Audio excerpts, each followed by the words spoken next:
প্রতিপক্ষের দলের বন্ধুর কথা শুনে মনে হচ্ছে জলে নামিব, সাঁতার কাটিব, পেনি ভিজাইব না, দেখিব শুনিব বুঝিব কিন্তু কিছুই বলিব না। ধন্যবাদ মাননীয় মডারেটর পুনরায় আমাকে কিছু বলার সুযোগ করে দেওয়ার জন্য।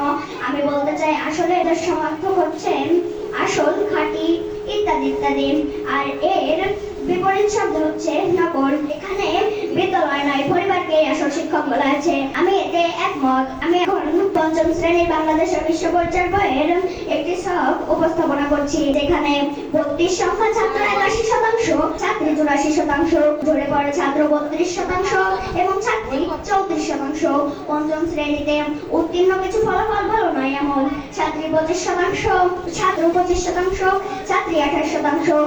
ভালো ফলাফল উত্তীর্ণ ছাত্র 28%, ছাত্রী 28%, বাকি 20% পরিবার থেকে বিদ্যালয়ে আসেনি। তাহলে কি করে আমরা বলি বিদ্যালয় আসল শিক্ষক? এখানে শিক্ষার এই অবস্থার জন্য পরিবারকে দায়ী করা হয়েছে। বন্ধুরা, আপনারা বেগম রোকেয়ার শিক্ষার কথা বললেন, এ নিজেই তো পরিবারের সচেতনার অভাবে এর আধারে লুকিয়ে শিক্ষা লাভ করেছিল।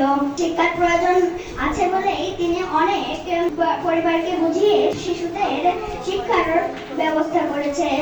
আমার বিপক্ষের বন্ধুরা বললেন বিদ্যালয়ে গিয়ে ইংরেজি, অঙ্ক, বিজ্ঞান শেখার কথা।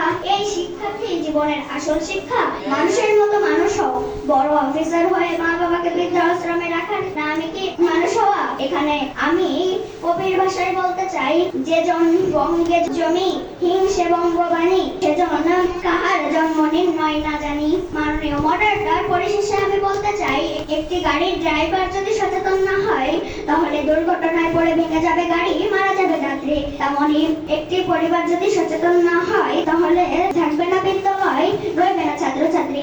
ধন্যবাদ মাননীয় মডারেটর, ধন্যবাদ সবাইকে। আসসালামু আলাইকুম। ধন্যবাদ। প্রথম দলে দলনেতা তার যৌক্তিক খণ্ডনের জন্য এবার যৌক্তিক খণ্ডন নিয়ে আসছে বিপক্ষ দলের দলনেতা চয়ন কুমার পাল। ধন্যবাদ মাননীয় মডারেটর আমাকে বক্তব্য প্রদানের সুযোগ দেওয়ার জন্য। আমার সামনে মাননীয় মডারেটর ও বিচারক মণ্ডলী ও সুধী সকলকে জানাচ্ছি আমার পক্ষ থেকে আন্তরিক সালাম ও শুভেচ্ছা। আজকের বিতর্কটির বিষয় হচ্ছে বিদ্যালয় নয়, পরিবারই সবচেয়ে বড় শিক্ষক। বিষয়টির বিপক্ষে দাঁড়িয়ে বলছি, বিদ্যালয় একটি সুনির্দিষ্ট শিক্ষাক্রম অনুসরণ করে, যা শিশুর জ্ঞান অর্জনের জন্য একটি কাঠামোগত পরিবেশ প্রদান করে।